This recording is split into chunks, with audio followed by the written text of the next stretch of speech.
凡人修仙传》开机。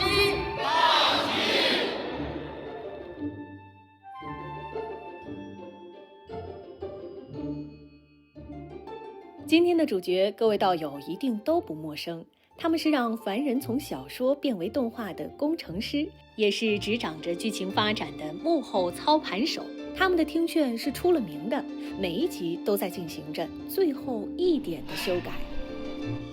对，我们组内有一句口号，叫"珍爱生命，拒绝修车"，但是这句话我们喊了3年了。然后每年我们说我们下一年度的口号是什么，然后大家都说珍爱生命，拒绝修车，但我估计下一年度还是这个。我跟领导经常每周六我们的对话就是在于说，那块是不是应该慢一点，还是说那句话其实不加就好。就是经常我们会去做这样的反思，然后有时候反思差不多达成一致之后，那可能第2天的版本大家就能看到一个新的版本。所以基本上每次我们的修改清单里面，大家可以看到非常多的分级，可能比如说有 A 级是必改，然后 B 级是要改但是不重做， A 级是重做啊。C 级我们的全称叫 CBB， CBB stand for 什么呢？就是 could be better，就是不改就是播完再改。对，所以我们这个 A、B、C 3种的这个评级，其实是意味着说，如果说我们这一集一看 A 级特别多，那对不起，可能大家就真的要加班到周5的凌晨，周6的凌晨。然后如果是 CBB 比较多，那就基本上大家可以周6先过关，然后但是接下来的1周要忙起来，把它该改的都改完。其实凡人制作组听劝这件事情可能也算是目前有名的了但是我们听劝的一个核心点还是在于就是说确实观众们提的建议啊，还有包括就是鞭策吧，其实我们都去看了，然后呢都去理解。所以希望大家以后还是继续给我们提建议，更多的时间去完善和修改吧。听劝可谓是将整个凡人制作组的求生欲拉满了，从文字到画面中间全是坑。如果原著是骨架，导演的工作就是填肉。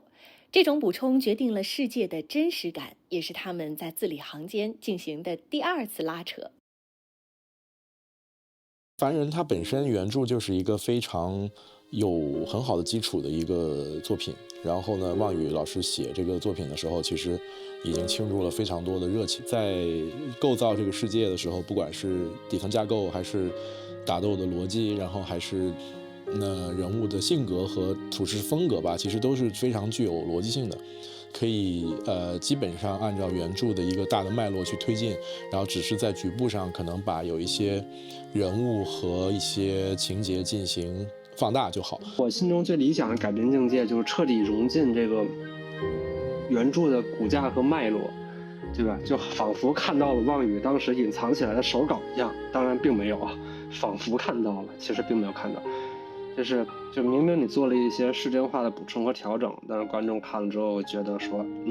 原文它就该这样，只是作者当年忘了写出来，就是这最理想状态啊。就是文字是2维的嘛，文字是2维的，然后影像是3维的，从文字到影像本身就是一次改编的过程嘛。我们只要守住世界观的基底，人物的灵魂，然后设定考据、战略体系这些核心骨架，然后再用一些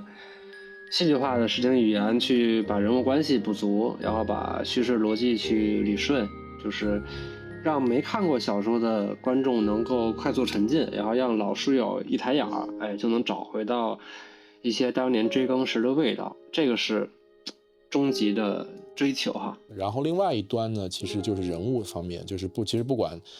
是大家喜欢的一些我们的配角做了很多这个人物的延展，然后呢还有最重要的就是围绕着韩立主人公他的成长，或者说他的心境的一个提炼和升华吧，其实也是我们花笔墨最多的一个方面。其实我们是走了一个由外而内的，就是去拷问或者说去直面主人公内心的一个打法。这个打法其实是比较有挑战的，因为往心里走就意味着你的节奏要放缓，然后你要讲很多跟打怪升级无关的事情。但是我们还是想这样做，因为我们想塑造的是一个完整的人物，而不是一个战斗机器。所以呢，我们希望韩立他就像我们每一个人一样，他是有血有肉的。然后他虽然是在修仙，但实际上他心里面一直有关于凡人的一个根。我们在每次写到这种文戏的时候，其实都觉得非常有意思，就是你可以把自己的人生感悟，可以把对于很多事情的解读，你都潜移默化的用韩立的视角去展示出来。其实洪晨杰大家都会有各种各样的解读，就是其实他最早的灵感其实是来自于以前一部很有名的一个小说，或者是2部小说吧。一部是叫做这个《圣诞欢歌》，还有一个相应的就是咱们国内的就是一个很著名的一个小说，就是讲一枕黄粱。我们能够看见别人的人生，也能够在梦里看到自己的人生，然后当这些总合在一起的时候，那么你想做出什么样的改变，或者是说你要不要去做出这样的改变，然后这个里边代表着是遗憾、心声，乃至于大彻大悟，那么它可能会串联起一条完整的人生观的一个组织。也有很多读者去分析哈，就是观众去分析说，那么何仙师代表的是没有遇到小绿萍的韩立，然后那个小谭和小秦代表的是没有走出虚国的韩立，然后这个小龙代表的是这个没有遇到莫大夫的韩立。那其实怎么说呢，就是我是觉得解读大家其实说的都对，尤其是其实还有一个韩立是那个店主，我们在这里面综合了非常多人的生活，然后包括也有自己的，也有领导的，然后也有我们这个好几个就是一起聊天的一些伙伴的，他们整体对这段的感觉吧，其实我是觉得还是希望能够大家在看洪晨杰的时候，像真正的经历了几场不同的人生一样。就当时我写的时候，我自己在想的时候，其实就是在讲一种可能人到中年的一个感悟吧，就是说我们到底活着一生，然后我们见识了不同的人生，我们也经历了自己的人生，然后我们到底为什么每天还要睁开眼睛去工作、去学习，然后去劳作，然后乃至于去享受这些休息，然后跟这些身边的人在一起去过完自己的这个一生。那其实在这个过程之中，如果你把时间拉到足够大的一个范围去看的话，其实似乎这些东西又都是缥缈而无用的。但是如果你把它集中在就是我们每一个人的每一分每一秒每一天，那它可能又对我们来说是最重要的。所以这就是所谓的当时就是那个叫什么，就是秒沧海之一粟。然后那到最后我们真正提炼到给自己看的东西，就是这个我们为什么而出发，然后呢我们人生如棋，然后落子无悔。其实这每一天我们要面对的东西，才是真正生活的真谛。他最后得出的那个解，就是说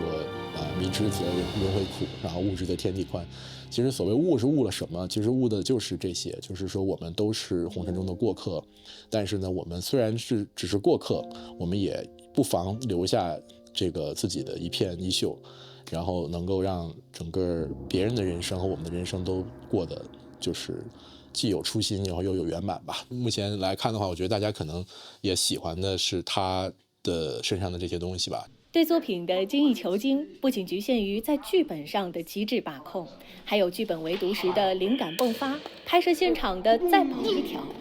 最终汇聚成整个制作组的激情，与各位道友一同走过这5年的路。做动画吧，其实最大的一个特点就是你每天几乎都要去工作，就是你今天不是在写剧本，就是在看分镜，不是在这个拍摄，就是在剪辑，然后不是在改动画，就是在这个聊特效的这个方案，然后不是在混录，就是在这个做各种各样的临时的这个播放前的修改。所以其实它是一个涵盖了各种奇怪的工种，然后各种这个流程，然后需要跟各种各样的团队和包括就是每一个不同的技能组合的这个小伙伴去一起工作，很多过程之中它会碰撞出非常有意思的火花。经常我们在改片的时候，在审查的时候，然后在做所有这些工作的时候，都会把自己给逗笑。现场还有很多小巧思，其实就是当时觉得其实拍摄之前也没想过，只是拍摄在现场的时候，突然之间灵感那么一爆发，就觉得挺有意思的。然后我就让演员试了一下，感觉还行的话就加到正片里了。比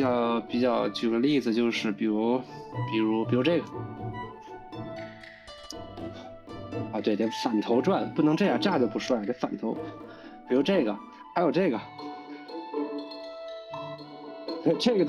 这都是真的也没有什么特别的意义，其实就是觉得好玩，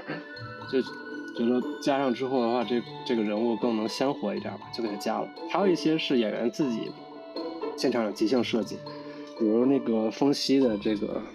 他喜欢摸他的这个羽毛的这个动作，他其实一摸这个之后，他就代表他心里虚，或者他开始说谎。因为他作为一个妖变成的人嘛，他本性里的他想把自己的妖性剔除掉，但是他下意识还是会摸他的毛。还有像南陇侯去转戒指这些，这都是演员本身现场他们的那个灵光一现，让这个角色更加像一个真人，而不是一个被人为塑造、人为设计出来的一个假人了。反正现场永远是我们第一感受和创作灵感的最集中迸发的那个源泉吧，因为现场大家可以去讨论嘛，而且在那个环境之中，就是其实大家演员们也都蛮辛苦的，因为我们其实动捕拍摄它更接近于无实物表演，所以说需要大家强大的意志力和想象力支撑。反正后来我总结出来一规律，就一场戏如果我们现场拍的轻松放松的话，带着玩的那种创作者心态，最后观众看的时候反馈和观感也会很好。所以其实它既是一种挑战，然后也是一种对大家的，我觉得是一种奖赏吧，就是让我们能够把自己平时所想所见，然后能够通过这样的方式去每周跟我们的最可爱的观众们有一个对话啊，这个也是支撑我们一直做到现在的一个很重要的一个原因。这种死磕到底的激情是整个制作组的团魂，因为我们深知唯有极致的热爱才配得上道友们长久的等待。就是说到这么多，我们作为导演，我跟领导，然后我们作为编剧，然后的这些创作，其实我还是想说，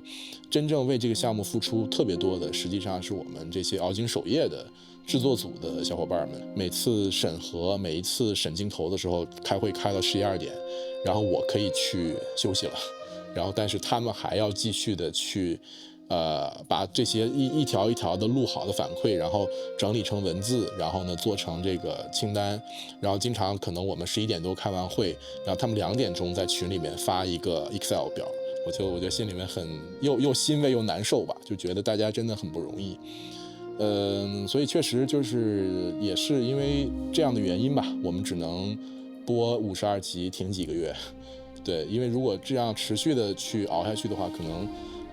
制作组的小伙伴们也会有点撑不住，所以也非常感谢所有的道友们吧，不管是正版道友还是邪修道友吧，其实都一直在关注着凡人，也很包容的去跟着我们一起做了5年的这个道友，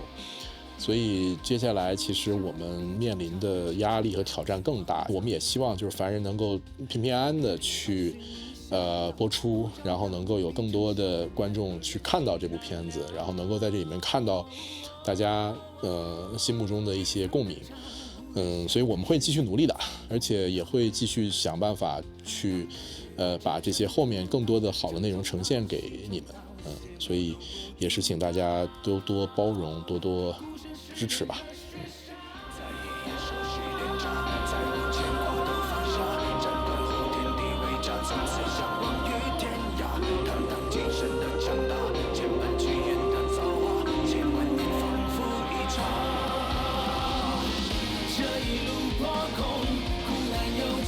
谁人懂？